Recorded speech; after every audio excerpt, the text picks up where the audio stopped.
Welcome to the Landing Strip with Nick Lynham and Mikey Garcia, presented by From Financial.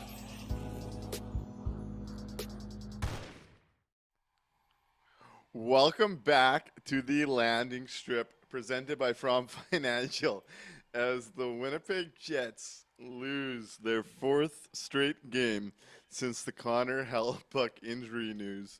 This time 5-1 to Carolina. And tell me if you've heard this one before. Mark Scheifele and the Winnipeg Jets top line get the only goal. They can't generate much of anything else. A whopping, 14 shots at the end of this one? Mm-hmm. Mikey, how are you doing tonight, buddy? I think life is all about perspective.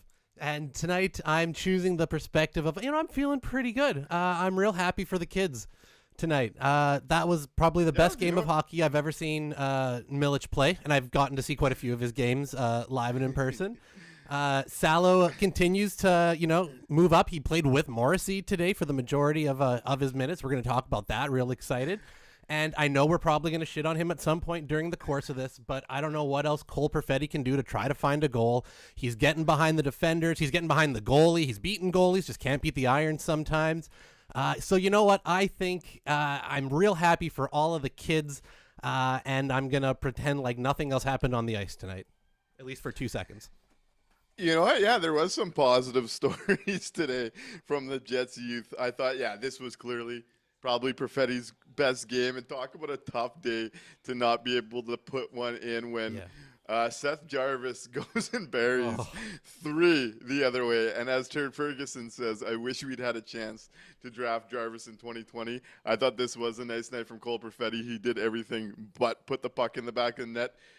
Nearly had a primary assist on that Taves look, too, in the third period. Yep. Elias Salmonson. I know our chat's been wanting to see him next to Josh Morrissey, and I did not expect to see that so quickly. Looked confident. I like where his game's trending. I think he brings more than what Shannon Miller do, and I'm very curious to see where this goes. As Gilbert Marion says on that topic, you got guys like Stanley who can hardly handle a puck, throwing it away. Salmonson was better, and playing with Morrissey. Pionk returns, and DeMello can play third pairing. Maybe that's a situation we see a little bit of. And I thought Milic, given the goaltending situation, we've talked about it, the gap between Connor Hellebuyck to what is in net for the Winnipeg Jets right now is awfully lofty. And I thought the kid in his debut, good for him, gave this team a chance to win this game. Cole Perfetti can't score. Kyle Connor, I thought, was going to break Carolina's back on that penalty kill, shorthanded breakaway. A great save from Bussy there. The Winnipeg Jets can't score. I think at this point, my chubby ass has a better chance of scoring at the bar tonight than the Winnipeg Jets secondary group does in scoring in a 60-minute hockey game. Yep. We might have to test that out on this Friday night, but yeah, some good stories from the kids at least, eh? Some good stories. That's, I was looking hard. I was digging deep to try to find something not to come into this absolutely crying. So Harjavin Parwano wanted to know if they can get a short version of what happened, and I think you got it right there. The Winnipeg Jets can't score. If your name is not Mark Scheifele, Kyle Connor, or Gabe Vilardi, and even tonight couldn't be Kyle Connor, they just cannot score. Mike McIntyre, shout out to him on Twitter, showed that the last time the Jets scored a goal that wasn't one of those 3 guys was November 10th. So it's been a little while. It's been been about a minute here, and we can't keep going on like that if they're going to be successful. And I think we're starting to see that maybe it's not just Connor Hellebuyck being gone. There might be some other problems here too. Yeah, it's a bit of both, definitely. The big one being Hellebuyck, but the lack of scoring it's inexcusable at this point. It is hard to watch, and then it's like the one goal. Gustav Nyquist and Taves just blow coverage. Yep. So you're not even getting the defensive impact from these experienced guys. They're blowing coverage and costing you a goal the other way. It's honestly, we got a few more weeks left. It might be time. I might order a Tank Commander helmet. We might be getting a top 10 pick this year with where this is trending. Unless Kevin Cheveldayoff does something, or the Winnipeg Jets go out of their way to split up the big two and try giving yourself a chance over the bulk of a hockey game, because a big part of why I'd like to see them split is because you could have Kyle Connor out there and Mark Scheifele out there for nearly, 40-50% of the game if they're apart? Yep. Whereas you have them out there for a third of the game if they're together? Yep. Hey, who would have known? Who would have thought that the Winnipeg Jets just going with the plan, just sticking to their gut, just continuing down this path and betting on themselves would lead to what I want. And I want a top 10 pick. And guess what? That's where we're headed. You might get an excited Nick if this keeps going. That is what this team needs. They need an impact player on an ELC to carry some of the ceiling.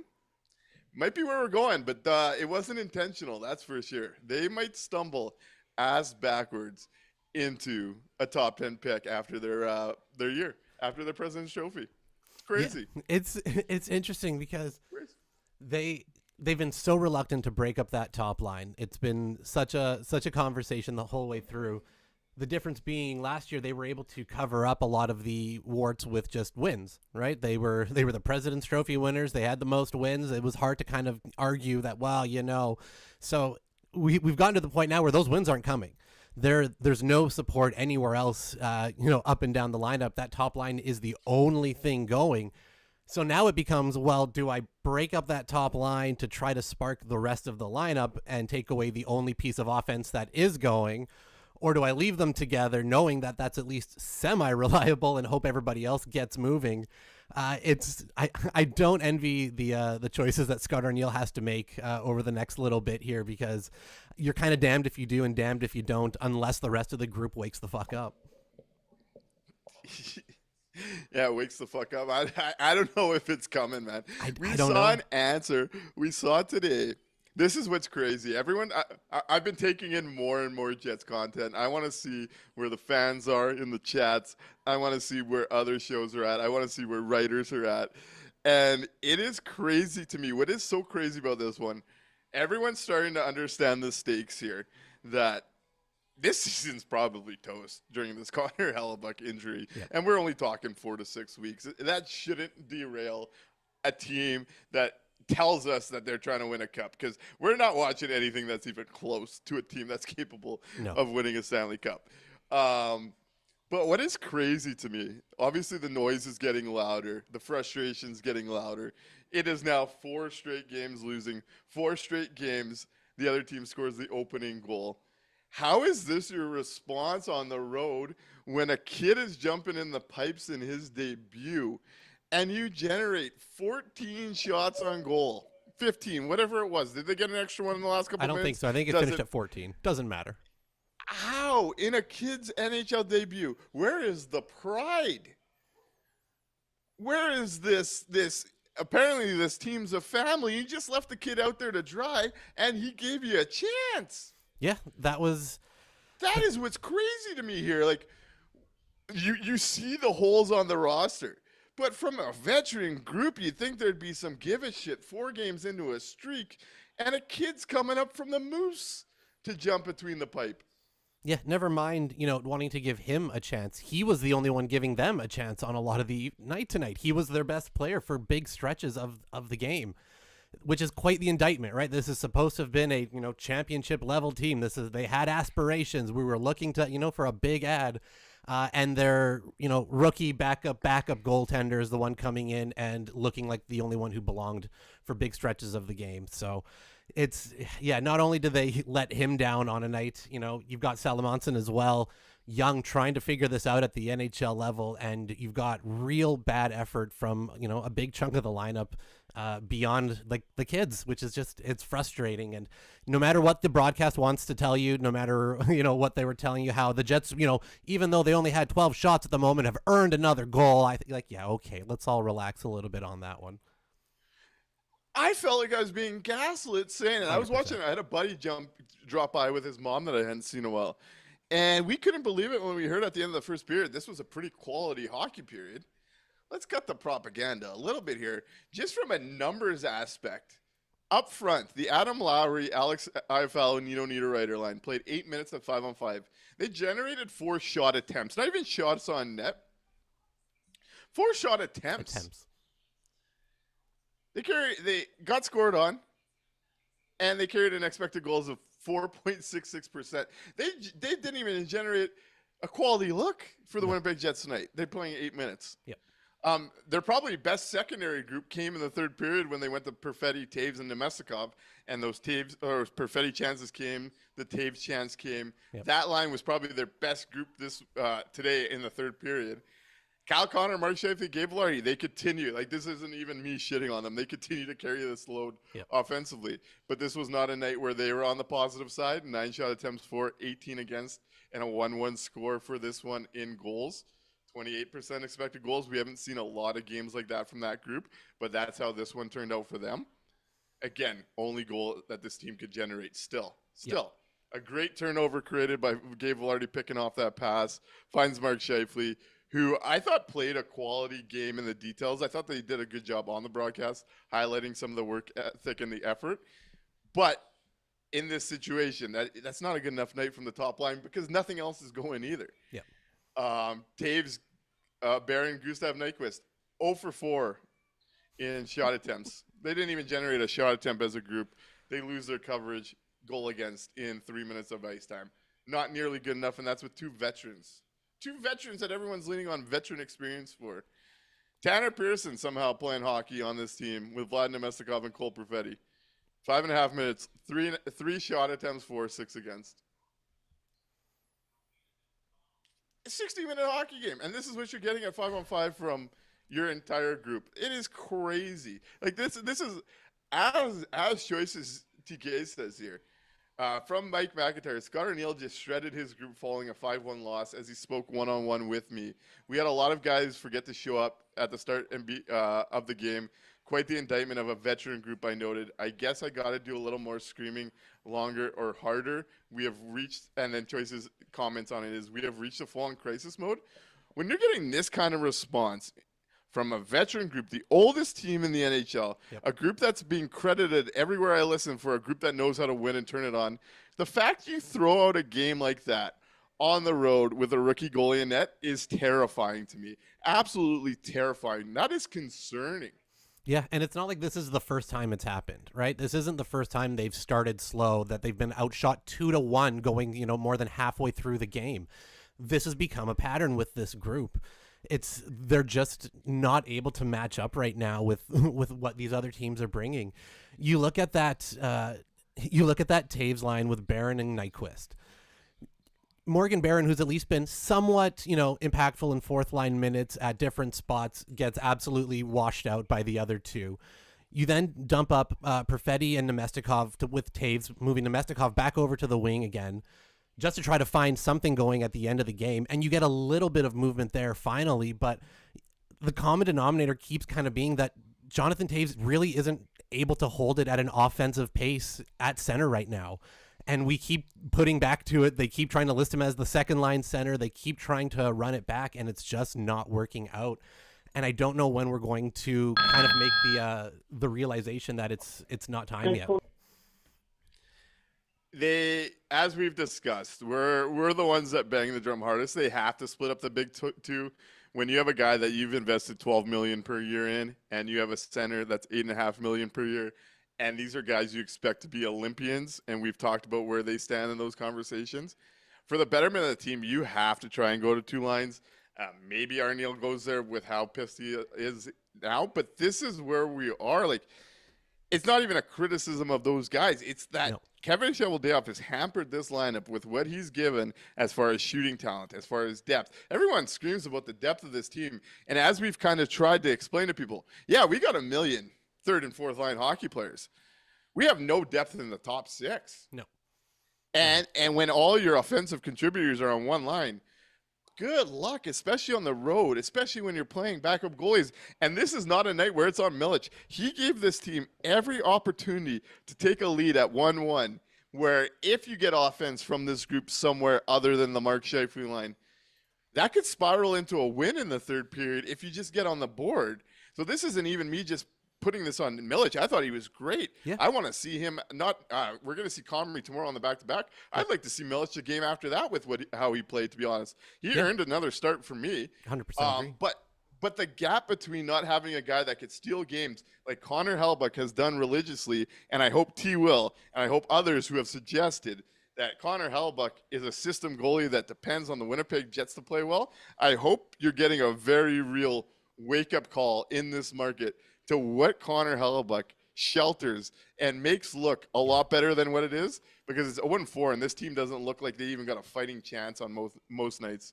Yeah, we see it all the time, right? Hellebuck is able to clean up so many of the mistakes.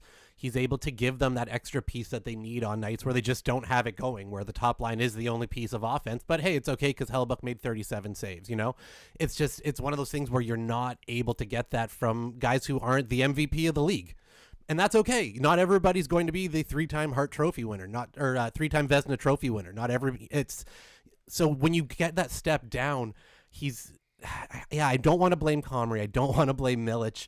It's that Connor Hellebuck is so good that he makes up for those other mistakes. And right now they don't have anybody else who's able to step up and just really take control of the play in front of him. There's nobody who's able to just completely go, okay, you know what, we're lacking here. Now's my time to, put in that extra bit of, effort or time or whatever it is. Everybody's playing well above their head. Everybody's playing in minutes that they shouldn't be playing, and everybody, outside of that top line is kind of drowning in it right now. And like you said, it's an indictment that we don't have the extra help from Kevin Cheveldayoff after what the Jets did last year, what they lost in the offseason, and what they added. It's not enough. Okay, so I want to go 2 spots here. Then I want to discuss Salo with Morrissey, because that's obviously a pretty interesting thing. But diving into the chat, Choices2K says, you don't even have a top 6, more like top 4 or 5 if generous. Very generous. And it takes me to Blake G over on YouTube saying, I don't know if Chevy can even pull this team out of this tailspin unless he acts now. I think 2 weeks from now may be too late. So one thing you often see in hockey is it becomes a GM needs to make a move to kind of shake things loose, or a team fires a coach, or you see like a big healthy scratch. There's some sort of message that the team sends to try and spark a group. For me, the whole, as I kind of made obvious last year, the whole Arneal thing for me is just an untouchable starting point. I look at what he's doing. I think he understands what's going on here. And I think this is above his head. And how he answered one of the questions this week, I think he's trying to send a message above. Does Kevin Cheveldayoff have to reward, or at least try and get a body in here in the top 6 to add to the offense? Because like Blake G says, or is the next 2 weeks potentially being it for this Winnipeg Jets version? What do you think with that? And where should we go with that? So where do I think he's going to go? I think they're going to wait it out. I think they are going to stay the course with the guys that are here. They will tell you that they believe in that group, that they know that they can bounce back. They've seen them play better. They know that they can play better. There's room to play better. We're going to hear all of those things. And I'm pretty sure that's the route they're going to take. I don't think you're going to see any type of transformational trade happen in the next couple weeks while they're waiting for Connor Hellebuck. It's over then. I think that's kind of where we're going to be when these next 2 weeks, 2 to 3 weeks go by and Hellebuck returns. I don't know if the Jets will have made up enough space in the standings that it's going to be impactful. Right now, they're sitting well outside of that wild card 2 spot, not only on pure points, but also if you look at the points percentage, they're nowhere near the top 3 in the Central. That's a long, long gone possibility at the moment. If they're still sitting in this like 6 to 7 spots, back in the wild card, I don't know how Connor Hellebuck coming back, even at that point, they'll able to climb back. The parity just isn't really there, right? It's fake parity in the NHL with the loser point, especially. It's something the Jets have not been able to pick up themselves. You're asking such a monumental task. Is it completely impossible? No, of course not. Mathematically, it'll still be possible for weeks and weeks, and they'll tell you that, and they'll make sure you know about it every time there's a 5-1 win that goes in their favor. But outside of that, I think these next 2 weeks are 100% the rest of the season. Unless they go on some ridiculous run starting tomorrow, I think we're going to be looking a little bit more at what the draft order is than the playoff order. Yeah, a couple of thoughts in the chat. First on Twitch and then over to YouTube before I share mine. Zero Ghost 8 on Twitch says a top 6 ad isn't enough. Let them sink. Choices TK says sunk cost false. You can't throw more assets at the season current roster. Over on YouTube, where was it here?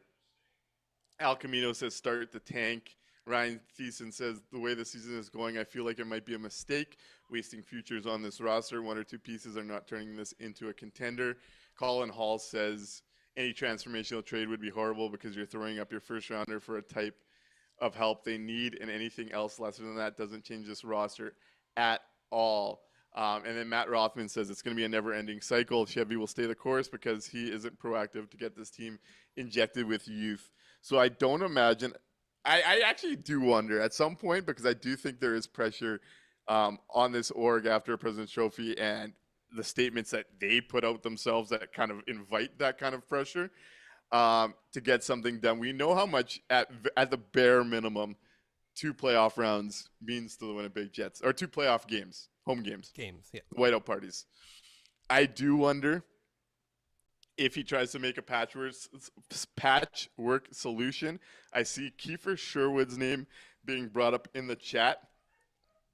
And I do agree with, where was it here? I got to find it. With Gordy Angus on that one, Jordy Angus saying Sherwood is not the answer in the top 6. He's shooting the lights out this year, but it's an anomaly. He's another 3rd or 4th liner, which we don't need.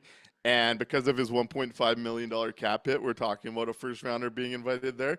I think he's one of those players that would be a crowd favorite here, but we're not going to get the offensive juice that he's showing. I don't think he's shooting 30%, but talk about a guy that brings some pace and some physicality to a team that could use a spark.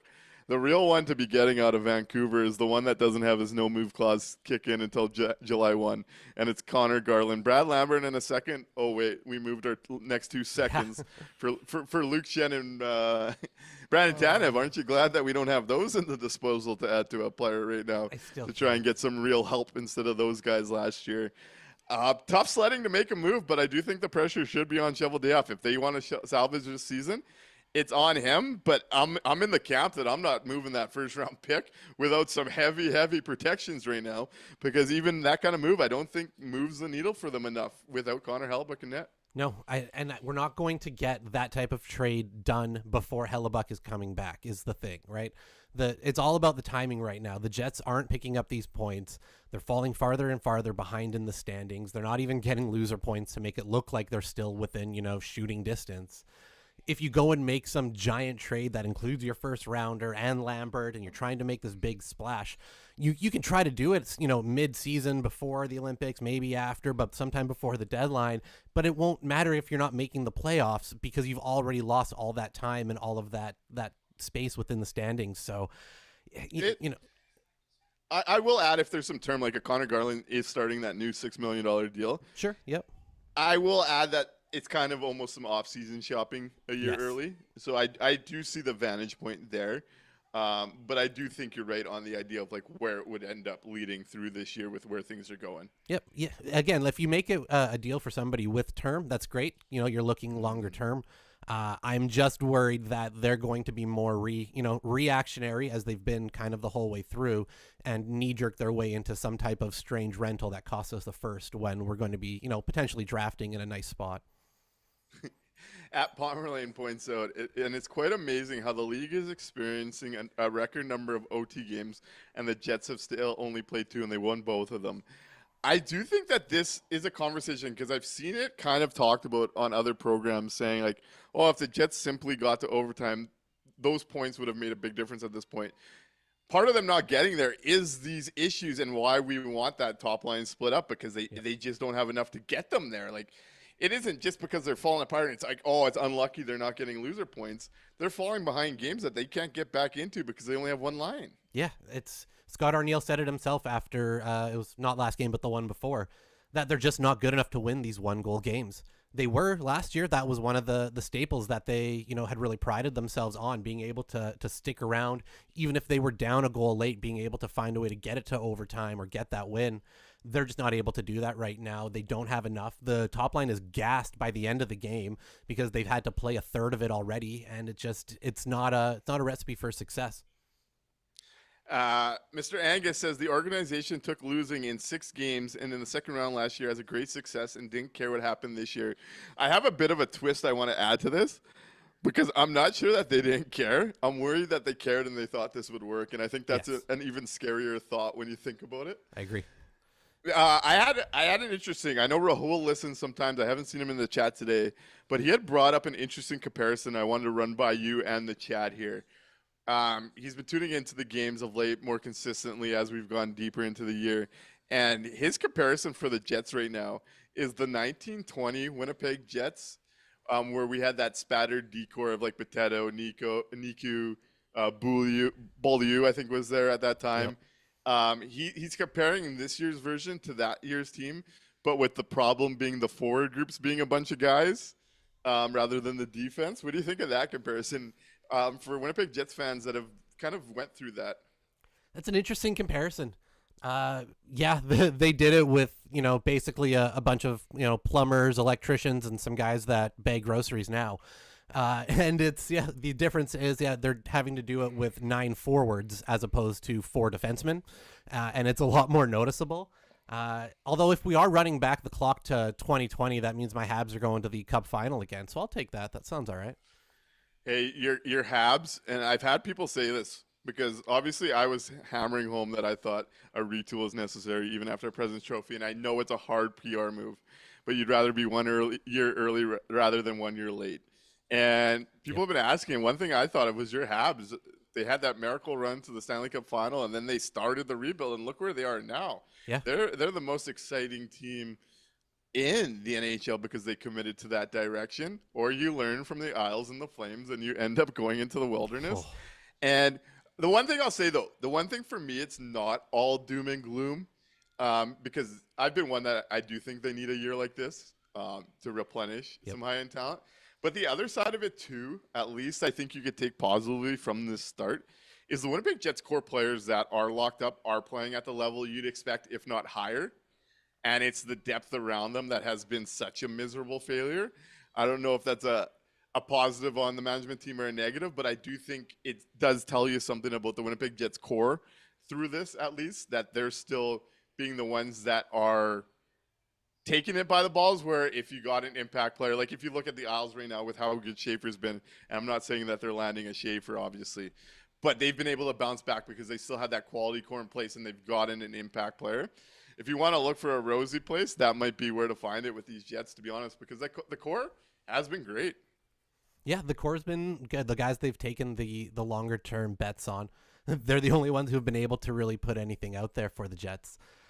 The rebuild, or not rebuild, but like the way that the Habs kind of retooled things after their run, in comparison to say the Flames, who just locked up all of their management group going forward there with new deals today, if you saw that. So yeah, 2 different ways that you can approach this. The question is, are the Jets willing to be patient in a year like this, right? Because if you want to sell yourself, if you want to sell yourself on a positive long-term outcome, you can look back at a lot of teams that have been, successful for long stretches where they've had a down year somewhere in there. Weird injuries, things happen, and, they have that strange kind of just down year where they are able to add a slightly better player through the draft than they normally would have. Or they were able to sell off some assets that were expiring just because they didn't have to try to compete for the playoffs that year for whatever reason, right? You see it all the time over the course of history in the NHL. So maybe you go, this is, what the Jets are going through right now. Maybe this will give them a chance to quickly retool a little bit to find, that impact player that they've been missing out on. The question is, do we think Kevin Cheveldayoff is going to do that? Does he have the steel resolve to say, yep, this is going to be a lost year and hold tight? Or are they going to go with the knee-jerk reaction and try to salvage those 2 playoff dates that we know are so very lucrative to the organization? Well, the interesting thing is, I know the org doesn't want it, but they might have put themselves in that spot anyways with the moves they made. Like this, they might stumble ass backwards into that situation, and no one should give them credit if they do. This wasn't some stroke of genius. This was them failing their way into a big thing for the org that we think that they really need. So, like, if this keeps going the way it's directed, I will be your tank commanders. I will find the positives, and we will get through this painful year together. But we will hold those to account that put us through this, because this was never the plan. This was never the level they expected. and this is what they've produced for us, and that is bullshit. Colin Hull hitting with the, little bit of both sides here. In an arguably even more lost year, he traded Kopp, but reacquired Appleton. So if I swear to God, if they trade for Mason Appleton one more time, I'm quitting. I'm quitting the goddamn team. Quickly wanted to pivot here. Young Nico over on Twitch said, I wonder what Owen Tippett costs out of Philly. And it pairs it with Palmerlane, who says Brad Lambert's comments about why he wants a trade are also very interesting. I think the market for Tippett will be like a low first and a Brad Lambert type, just kind of guessing with the winger level and the inconsistency, plus the team kind of devaluing him in the media. Would be my guess around what that would cost. But Brad Lambert spoke to the media today after the Moose won their 6th out of 7 straight games. Of course, the only one I go to, they lose, hey? Tough. Yeah, you went to the one game where they get blown out. But the Moose are getting hot, and Brad Lambert was asked about the report, and what he said was his dream, above all, was to be a Winnipeg Jet. So clearly, this was a move by the agent and him trying to force his way onto the NHL roster or find an NHL time, which you said at the time, to your credit, that this was a kid looking for opportunity. Hearing Brad Lambert share his side, seeing what's going on in the Jets' bottom 9, how would you approach the Brad Lambert situation if you were the Winnipeg Jets? So if you're looking, again, long-term or medium-term, the smart move is to take the very underperforming vets who are playing on your fourth line generally and giving those opportunities to kids who probably also weren't performing all that well either, right? They've had some opportunity to start the year. It's not like they blew the doors off and then were sent back down. It's not like, they came up and it's like, well, no, just because they're kids, they've got to go back down. Even they weren't playing well. But the thing is, no one else in those spots are playing well either. So you're not losing anything by giving them a little bit of runway right now. Connor Hellebuck is out. You've got Salo in there. Milic has come up and, played well today. I think it's time to start letting some of the kids like a Lambert and a Chibrikov, who, if you have actual NHL aspirations for them as an NHL team, whether that's on your own team or using them in a trade somewhere, I think you have to let them work out the kinks a little bit at the NHL level. You can't just continually shelter them in the American Hockey League and say, well, they'll eventually get a chance. And then, dump them when it doesn't work out on the very first opportunity. So, you're not getting any more out of Gustav Nyquist right now than you would from Brad Lambert. Why not let him go out there and see if he can figure something out? And related to that, let's read some of the comments and I'll share my thoughts. Ryan Thiessen says, I think the ideal situation for the Jets at this point would be to sell off depth pieces and let the young players play through their mistakes and get ready for next year. Peg City Scott says the Jets are making no moves until Helly's back. Need to accept that, folks. And that might be for the best. They might save themselves long-term by doing so. Honestly, yeah. At Palmerlane said he also said there was no real path for him to play on the team unless there's an injury. Let's touch on that because that is a good point. At Tico Paul, he said, considering Lambo scored on the fourth line and then was sent down, LOL. Al Camino says, fire Pearson and Kepke in the sun and call him up. Zero Ghost 8 also says nothing Brad Lambert does is going to be worse than Tanner Pearson. So I was someone, if you listen to the show all year, I was fine with Brad Lambert going back to the A. I thought he was coming off probably his best 2 games of the season when he came out of the lineup for Chibrikov and then ended up in the press box for, I want to say it was 4 straight before getting sent down. So I was fine with it. I thought he had found his way a little bit, but it wasn't like he was bouncing off the page for me. When you pair this situation, and I know the org doesn't want to give in to a young player. We're also seeing reports from Kyprios that they don't want to trade him to give in. So it's like you're kind of talking out of both sides there. When you're not getting any offense from the veterans you've invested into, and you have a guy that you've invested a first-round pick into, and those picks do have value from the business side of the game and what those mean to an organization. When you're getting this out of the bottom 9, is it worse to give Brad Lambert a bit of runway, see if he could fill in that role that he's banging on the door wanting? Because you're not getting it from anybody else's stage. And like I said, I was totally fine with him getting sent down. With what's going on right now, I think there's a very easy solution to this internal conflict, and it's why not give him some runway? Why not? Yeah, there's no reason not to at this moment. You're not it's not like he's going to cost you your playoff spot right now. The rest of the roster is doing that for you.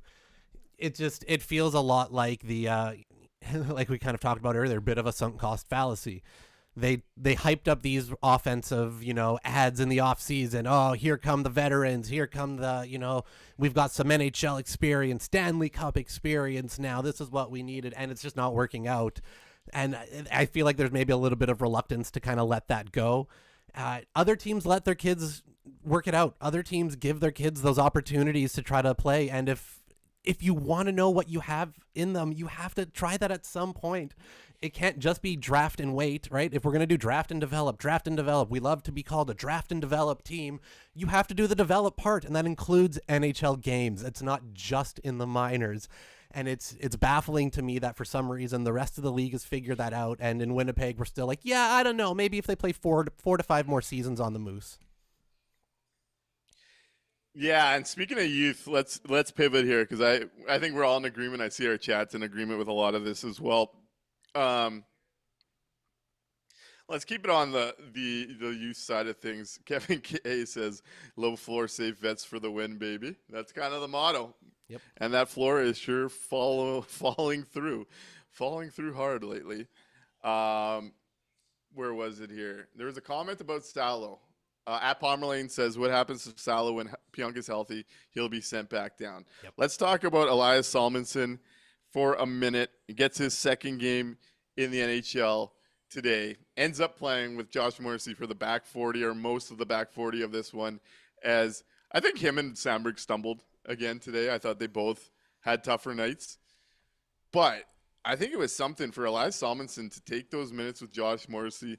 Ended up playing the third most minutes behind Mark Scheifele, who was probably the Jets' best forward, I think undoubtedly in this one, and Josh Morrissey, who was this team's best D-man and best player again on this night. But Elias Salmonson ends up playing 15-40 at 5-on-5. He's seeing PK time. We're seeing him get some trust to play with Josh Morrissey, who we know plays big-time minutes. Where are we at with Elias Salmonson? And do you think he's going down when Neil Pionk is healthy, who skated in full yesterday before not playing today? Yeah, this probably is going to be a bit of a wet blanket answer. I think the reason we got to see him elevated, one, like you said, there was a bit of a rough start with him and Sandberg, so there was, that necessitated the initial change. I think we're going to see him sent right back down with the return of Neil Pionk. I think Pionk will slide back into that spot there, and DeMello will probably end up beside Morrissey one more time, and Salo's going to go back down to the Moose. It's not what I want. I would prefer they keep him up and allow him to play alongside. I would leave him alongside with Morrissey, to be totally honest. Give Sandberg back to Pionk, because that's the only way Pionk can even remotely resemble an NHL player. And then it gives you DeMello to play on that third pairing, which is a real nice comparison to, where he normally would be. I think it's the right move to keep him there. I'm very worried that, this was a nice highlight for him, a nice way to, give him his game before they send him back down for Neil Pionk's return. I see over on I hope I'm YouTube, wrong. Tico Napoli says if Salo sent down, it'll be criminal. Caitlin Doucette says him and Sandberg aren't working together. Want to see him a full game with Morrissey. At Tico Napoli says, I bet they play Pionk tomorrow and sit Stanley. I'm where you are, and I'm where Gilbert Marion is with Salo, Morrissey, Pionk, Sandberg, DeMello, and Stanley. I think it's obviously not perfect, and I wouldn't expect it to be in his first two games. But when we talk about a team that needs to raise its ceiling, I think Elias Salmonson is the type of defenseman that can do that for them. Yep. The top end, the upside in his game is just dramatically bigger than a guy like Colin Miller coming out of the lineup, a guy like Luke Shen staying out of the lineup. And if it were to work with Morrissey, which I do find actually really interesting, and this is, again, another spot, I'll continue to be the guy that defends Scott Arniel. We see Elias Salmonson, in years past, he would have been on the third pair with Logan Stanley probably. 100%. And a vet would have played top four. 100%. We see him actually give Elias Salmonson Dylan Sandberg, which is a quality teammate partner. And I think that's the biggest thing for prospects because they aren't coming up perfect. You want them beside someone that could kind of carry the game and let them get comfortable in the NHL, getting up to speed, the different level of forecheck, which I thought Carolina's forecheck today kind of exposed what the Jets look like in their own zone. Let's put it that way. Yeah. But I think I really like what Arniel's showing with Salo, and this is how you want to bring a young guy up.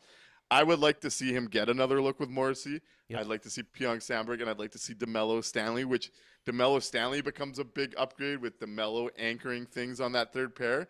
And it's one of those things, I think what gets lost in Winnipeg on the whole changing of the lineup conversation is we do realize this isn't a nuclear fusion problem solve, right? Where, you put this together and it's stuck there for the rest of the year. We're dealing with humans. We're dealing with shift by shift. You could play around with things in game, just like if Connor and Scheifele got separated, guess what? They could take offense's own faceoffs despite not playing every shift together. No. Like, there's ways you can creative coach around this.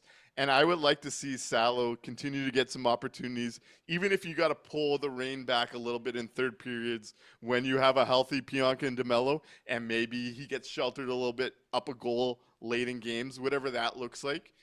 I think you could kind of make that work with how the decor works and continue giving him some looks because, for one, I thought he scored his first NHL goal today off that pass from Kyle Connor. That was wonderful. Almost in. But the way he skates, the way he transports, how confident he looks with the puck, and you could see him looking to try and be physical. He brings a lot of what this decor could use, and I do think if we have a modicum of patience, as you put it the other show, that they might have their defensive upgrade in-house. At least that could bring a bit more impact than what we were seeing from Miller and Schenn. I will say the two things working in his favor to getting a little bit of a runway here. One, with Hellebuck being out and the Jets being on a bit of a skid here, it may not put as much pressure on the org to be trying to, if they were still right in the thick of it, if this was they were chasing a President's Trophy a second year in a row, they might be a little more reluctant to give Salo the opportunity to stick around and work through some of those issues. I think maybe because the way that things have kind of progressed in these last couple of weeks and may continue to progress, they might be more willing to give him that runway. And the second thing is it gives them another option to not play Colin Miller, which seems to be Scott Arniel's favorite thing in the world is finding ways to not play Miller. They have to right now just because of how bad Luke Schenn has been. But if you have Salo, who looks fine with Morrissey, he's an NHL player in that spot if he continues to progress. You've got a real top pairing there. Like the sky's kind of the limit at the moment. If you get that, locked in there and it gives you Pionk and DeMelo behind that, it gives them the chance to not play Colin Miller and not feel that they have to and, can let Luke Schenn travel around and be the hugs per 60 guy. So those two things do play into Salo's favor, and I'm hoping he gets that runway now. And I think it's important to look at, too. Like, it's not like I don't think you're saying it. I definitely am not saying it. That I don't think Elias Salmonson's a top pairing D-man right now. No. But he provides a skill set that plays off a guy that we know is a top 2 defenseman so far this year in Josh Morrissey that allows you to create depth without having a Dylan DeMelo become that third pairing anchor. It's the same conversation with splitting Kyle Connor and Mark Scheifele. Mark Scheifele could lead the way on a line. Kyle Connor could lead the way on a line. It doesn't mean that one of them's a second-line hockey player. It's that this team was so poorly constructed, you need your big dogs for the first time in their careers, frankly, in the last 3 years, to try and carry their own business because this has been the most played pair in the NHL for years now. It's time that you're going to have to divorce them here. So with that in mind, what do you think happens tomorrow? We see Arniel is pissed. What do you think happens with the lineup tomorrow? What do the Winnipeg Jets look like against the Nashville Predators tomorrow night? I'm real curious to see how the lines are going to look. I think you're going to see them start maybe how today finished a little bit with the way that the forwards are going to be laid out there. I'm real curious to see what happens with Neil Pionk. If he's healthy enough to go tomorrow, does he slot right back in there and pull Salo out, or are they going to give this the chance that we think that he deserves and that the team kind of needs?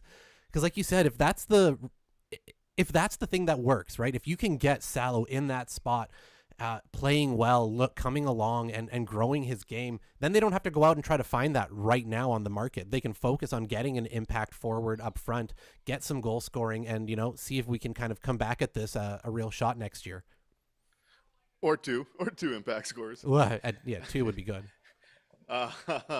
A few different points here. At Pomerlane is guest, or I'll start with that turn. I'll work my way down. At Turd Ferguson says, yes, he's going down. Path of least resistance, baby. Unless Pionk stays away from 5 to 7 games and Salo is undeniable, he's going back down sadly. And Pomerlane's response to that was, and Salo will be the next prospect asking for a trade. Ryan Thiessen says DeMello's foot speed looks like something I'd see in my beer league. Salo's foot speed alone makes him a better option, in which Caitlin Doucette kind of echoes similar thoughts with, don't like the top pair, Dylan DeMello. Love the idea of third pair, Dylan DeMello. If you were Scott Arniel, what would you try tomorrow? Both forward and D, and then we'll get into the From Financial face-off here. On D, I would go exactly how we finished today. Are we going Pionk ready? Let's say Pionk's in. If he's in, I don't think he's gonna be though. If he couldn't play today, is he gonna be there for a back-to-back? Right. Yeah, probably not. Probably Monday would be the first time we see him. So if it's today again, I go with how we finished today. Salo on the top pairing with Morrissey. I think it just works. It works better that way. And then DeMello and DeMello on the second pairing there on the right side. Miller on the third pairing with Stanley. If Pionk does come back tomorrow by some miracle, he's feeling good enough, ready to go. It lets them, sit Colin Miller, which they love, DeMello on that third pairing, Pionk and Sandberg back together. And I think you just let Salo cook alongside Josh Morrissey. And what would you do with the forwards here? Ooh, so the top line. So is it what I would do or what I think Scott Arniel's going to do? I want to know what you would do. Oh, God.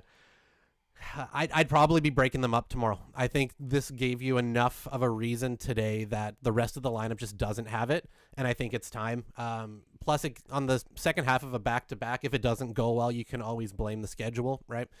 But you break them up. I think I'm moving Morgan Barron up with Scheifele and Velarde.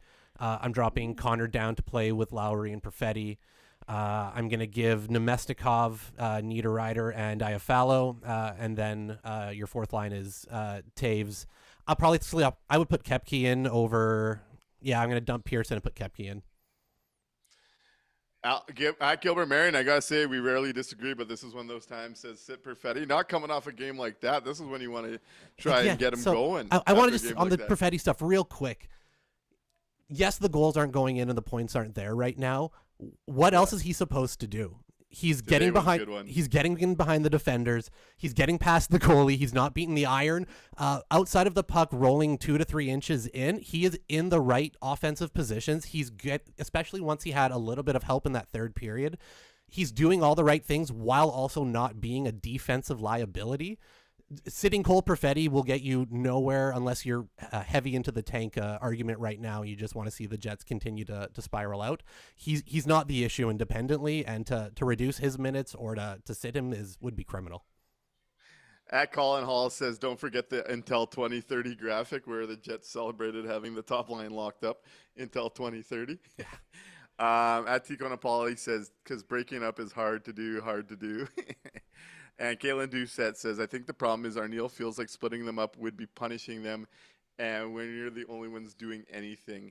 I do wonder about his previous experience in Columbus coming into play, and I do wonder about the voices above his head if he's allowed to even do it. But I think for the betterment of the Winnipeg Jets, I will continue to be the one that harasses everybody about the top line. It's not their own fault, and if Connor Hellebuyck was around, they'd probably be able to steal some games. But I want to see Alex Iafallo, Mark Scheifele, Gabe Velarde. I want to see Kyle Connor, Adam Lowry, Cole Perfetti. I want to see Nino Niederreiter, Jonathan Taves, Morgan Barron, and then I want to see Koepke, Vlad, Nyquist, I guess, would be the final. Like, doesn't really matter on that fourth line. For $3.25 million. This is a guy that we're apparently the bet was that he was going to be a 75-point player like Nashville at age 36 after the last 4 years of his career looking nothing like that one season. Like, you were betting on the absolute outlier for $3.25 million. I watched him dump the puck in today for an offensive player, a veteran that you just needed to fill the lineup with. I saw him dump it in on a 3-on-2 with Mark Scheifele and Kyle Connor today. Yep. Yeah. I don't know what they saw in the offseason to make them go, yeah, this is the guy that's going to come in and fix it. I really don't understand how there was any, like, did nobody watch him for the past 4 to 5 years? Like, they just, I don't understand the signing still to this day. It baffles me. He was going to bounce back. At Pomerlin says, got to stop worrying about feelings. This is, after all, a results-based business, and they're not getting the results as a team. Three wins in their last 11 games now. Yep. 26th in the NHL, drafted 7th overall if the season ended today. Here, this will make Tico Napoli, the mayor, real happy.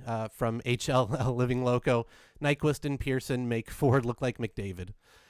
So there you go, a little love for Parker Ford. Turd Ferguson's giving the turd guarantee that the top line will be split up tomorrow. And Tico Napoli says, Nick, you're making too much sense. I like that. I don't hear that often. Let's get into the From Financial Face-Off, and then we'll open the phone lines if anyone wants to call in. I guess we ran a little long before even doing this. And we'll get into the From Financial Face-Off. So what do you think was the difference between the Jets and the Hurricanes in this one? Let us know what you think with the From Financial Face-Off in the chat. And after me and Mikey discuss that, feel free to call in at 204-800-0409 if you'd like to talk some Jets and have some takes you want to get off your chest after that one. The floor will be yours. Let's hit it.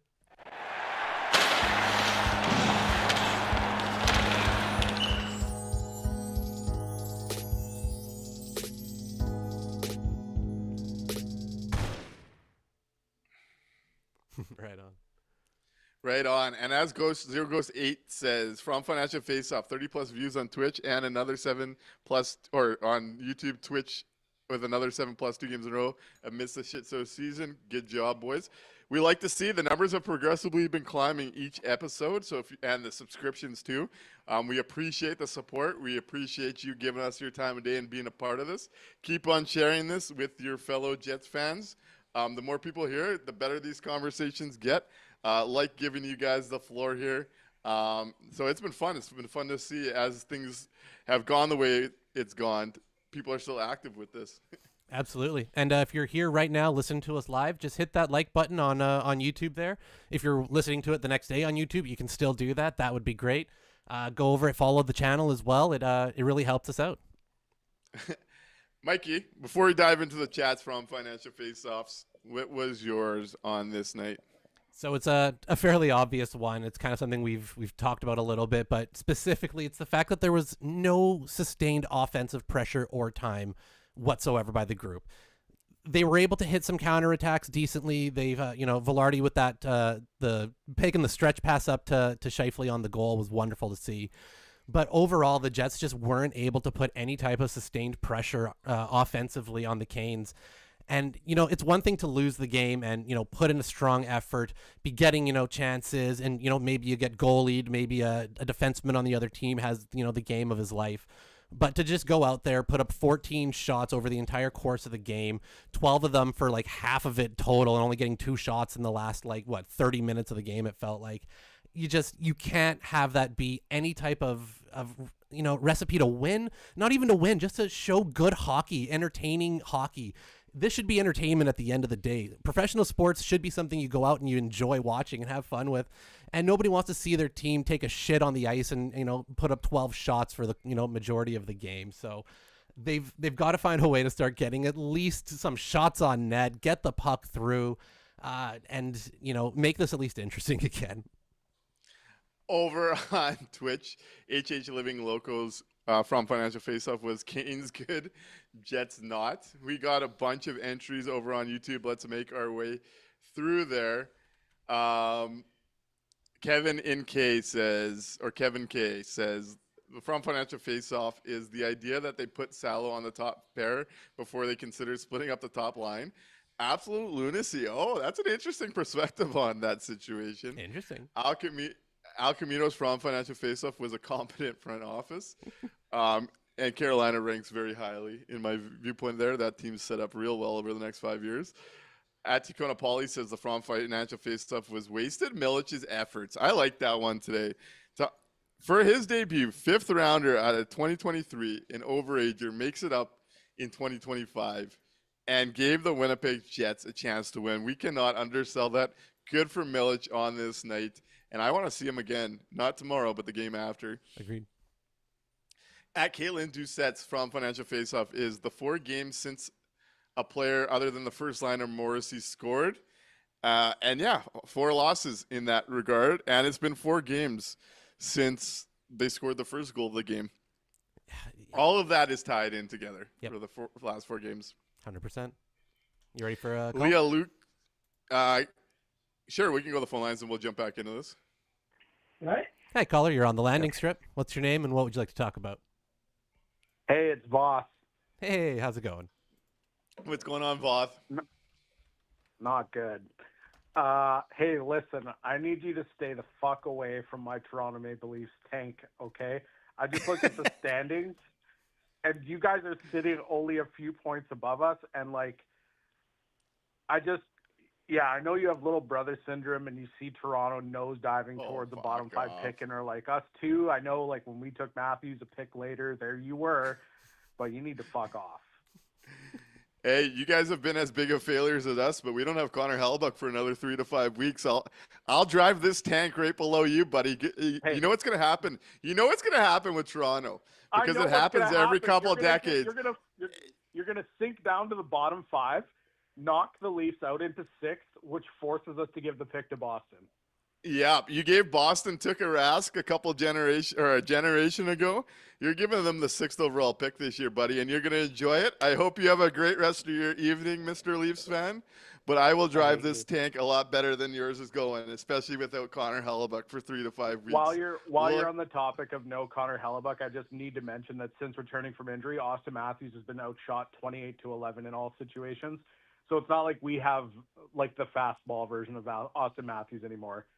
Get rid of Gus Nyquist. Bit of a tough go. But he'll find it, whereas Connor Hellebuck won't. Mikey, we'll go on from here. Thank you, Vother. Mr. Meowcat says, may I press the panic button for anyone? Please press it for me. Yep. But back to the From Financial Faceoff. Turd Ferguson's is 1 fucking goal. Hard to disagree. Colin Hall says the From Financial Faceoff is the Jets' habits to always default back to where we started and to always go with what's familiar. To lead us down paths that handcuff us will quickly lead to this team becoming a laughingstock. Certainly has the chance. Yep. It certainly has the chance. Gilbert Marion's From Financial Faceoff is 1 for 3 on breakaways, especially in a 1-1 game. Cole Perfetti could have answered right after that Jarvis goal. Doesn't go. Kyle Connor could have broke this thing open on that shorty. I thought he was gonna. 2 great pad saves from Bussy. It doesn't go. The Scout Looks From Financial Faceoff is junior hockey, and I saw he got to watch Kevin He live there. If he wants to call in and let us know what he thought of Kevin He, we would take that call and discuss a little junior. Absolutely. We need some good news on the Jets prospects these days. Ryan Thiessen's From Financial Faceoff was the lack of foot speed, hard time entering the offensive zone, and got killed on the back check.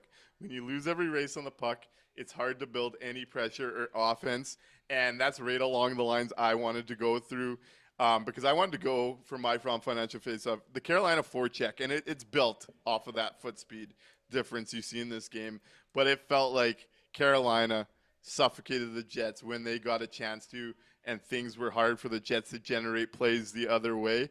I think that's all tied in, and I like that point from Ryan Thiessen. At Palmer Lane's From Financial Faceoff is the Jets front office making moves to simply get by instead of actually contend.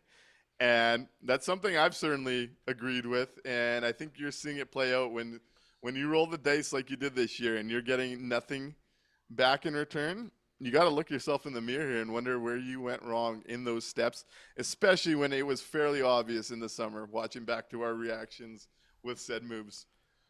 Yeah, not just what they added, but what they lost. Yep. Matt Rothman says From Financial Faceoff is Chevy deciding to get older and older in the recent offseason trade deadline, which has led our offense to being dreadfully so. I think that's one half of it, and I think the other half of it on top of that is that in their minds, they want to keep the top line together, and they want Adam Lowry's line to be a pure shutdown group. Yep. and everything else becomes harder for the whole puzzle to make sense. That is the mindset they're stuck in and have been stuck in for 3 years. And until they shift their perspective on how they can use their core pieces and fit everything around it, like some of the ways we've talked about, this is what they're stuck with. This is going to be a problem. And guess what? They're going to win games. They're not going to lose the next 60 or whatever games. But it will be periodic wins rather than sustained winning streaks. And when you're going to have to climb 4, potentially 5 teams in a league with a loser point over 40 potential games, over half a season, good luck without the firepower. Good luck. The math just isn't on our side in that situation. 75 to 80% of the teams in the playoff spots at this point in the year are the ones that make the playoffs every year. That's just the way that the numbers work out because of how the loser point has affected the league. So every day that they're sitting out of here, it's harder and harder and harder. Somebody else in the chat pointed out, every time they lose a game, that's 4 points that they have to make back up later on. That's not an easy thing to do, and I don't even know if Connor Hellebuck going full God mode is going to be able to save this particular season. Like Harrison says on Twitch, in previous years, you felt there'd be some turnaround. Doesn't feel like it this year. What we're seeing is what we're getting. Oh, what we're seeing is what we're getting, and it ain't pretty, folks. Yep. If you're a fan that's wanted cheaper tickets, the secondary market might be for you over the next couple months. Remember how mad the team was the last time that we started seeing a little bit of empty bodies when things were getting real dark there for a minute? Yeah. And Ryan Thiessen says, these struggles lay purely at Chevy's feet. If this were any other team, he would have been fired 6 weeks ago. It's going to be interesting to see where this goes, but I guess we got 59 more games. 59 more. Let's go into the 3 stars and work our way out of this one, as we have a back-to-back tomorrow where we'll be back to potentially talk about a fifth. Tomorrow's a must-win, right? With it 100%. being Nashville. Yep. Division game. They have to win it tomorrow. Yeah. You need a What statement. is this? You need a statement What is this tomorrow. chat? I want the phone lines to be buzzing. If this team loses tomorrow, we're gonna be in a November therapy session. If they lose to Nashville tomorrow. If you start losing division games at this point in the year, you may as well kiss the playoffs goodbye this year. That's a real dagger, because the way that the wild card is shaping up, I don't know if the Jets are going to be able to jump 6 teams ahead of them. Yeah. As HH living local, I've been making fun of St. Louis to start, so this is quite humbling to see. 2 games on hand on St. Louis, but they're only 1 point behind the Jets right now with this free fall. That's bad. That's bad, everybody. Yeah. In case you're wondering, that's bad. Let's get into a miserable version of the 3 stars. Why don't we? Let's hit it.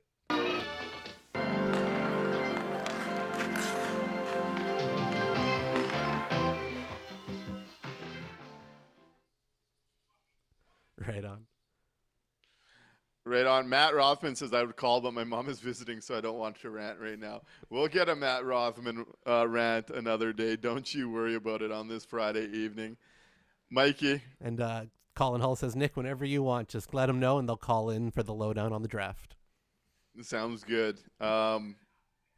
Who's your 3 stars on this one, buddy? All right, so I'm going to swing back around to positive, happy Michael from the beginning of the show here. At my 3rd star, I'm going to give it, again, 2nd game in a row, to number 57, Elias Salamonson. I really like the way that his game is progressing, the way that he's coming along. We're starting to see those offensive moves.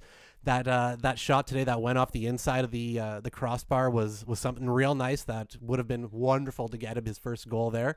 But it's going to come. And as long as the Jets give him the opportunity to keep working on his game here, I think the Jets have a real impact player there. So 3rd star, really happy to see him progress and get that time with Morrissey. At number 2, I'm going to give it to number 55, Mark Scheifele. The Jets needed just any type of goal today, so at least they got that one. Scheifele still wanting to make that push for the Olympics, still wants it, still trying to pad those stats, get those numbers up, my guy. So I'll give Scheifele the 2nd star, even though the line overall tonight was not very good. And number 1, I'm going to go with the kid, Milic, coming in, being the Jets' best player for the majority of the game in his first NHL start, getting absolutely shellacked with shots while the Jets stood around and got none of their own. Absolutely impressive from the kid. Like I said, I've gotten to watch a bunch of his games live and in person. This was the best game I've seen him play ever. So big shout out, number 1 star in a losing effort. I see over on YouTube, T. Conopoli says Jarvis, Shifley, Milich. Colin Hall says 3 Milich, 2 Mark, 1 Jarvis, but then wants to switch his first start to Hellebuck. Zero Ghost 8 says Salo, Milich, 44. Ecker says Salo, Milich, Jarvis. And I got to say, before I do mine here, I don't know if Jets Doom at KKUB Radio is watching the show right now, but they gave me a good laugh when I checked Twitter just now. And when I said we were going live to talk about it, they said we should talk about reasons to live, if any. So I just saw that now. We didn't quite get to talking about that, but we might have to save that for tomorrow. That'll be for tomorrow. 3 stars in this one. I'm going to go 3rd star. Josh Morrissey continues to be that steady presence, takes the Jets' best prospect under his wing for the back half of this game. And it felt like this team had a chance when Josh Morrissey was on the ice. What else is new? I'll go 3rd star, Josh Morrissey. 2nd star, debut. He gave them a chance. Thomas Milich. Great debut. Unfortunately, it ends in a loss. And number 1 star. Might have been available at the 2020 draft when the Jets had pick number 10. From Winnipeg. 3 goals on the night. Going to be an Olympian. Might be this generation's Mark Stone. Seth Jarvis continues to really pile up the goals and the points against Winnipeg. Someone had sent me a stat where in the last 2 games alone, he has more goals than Cole Perfetti on the season. Something to discuss maybe later. But, yeah, Seth Jarvis will be my number 1 star. Thank you all again for listening to the show, being here after every single game. We'll be back tomorrow after Nashville. Does the bleeding momentarily get stopped, or do they drop an embarrassing one against Nashville? We'll find out tomorrow. We'll see you guys then. Thank you for being here. We'll talk to you tomorrow. Right on. Good night, everybody.